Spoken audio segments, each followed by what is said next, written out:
ইসলামের পঞ্চস্তম্ভের অন্যতম ফরজ।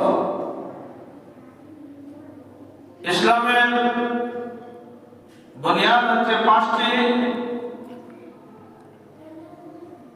কালিমা, নামাজ, রোজা, হজ, যাকাত। যাদেরকে আল্লাহ রাব্বুল আলামিন সম্পদ দান করেছেন, পবিত্র বাইতুল্লাহ শরীফ পর্যন্ত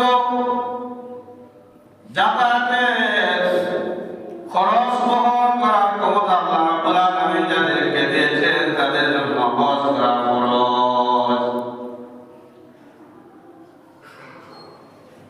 সব প্রয়োজনীয় খরচ তাদের যারা পবিত্র বাইতুল্লাহ শরীফ হজ করতে সক্ষম, রাস্তা যাতায়াত করতে সক্ষম, তাদের জন্য আল্লাহ রাব্বুল আলামিন হজ ফরজ করে দিয়েছেন। আল্লাহ রাব্বুল আলামিন বলেন, ওয়ালিল্লাহি আলান নাসি হিজ্জুল বাইতি মান ইসতাতাআ ইলাইহি সাবিলা।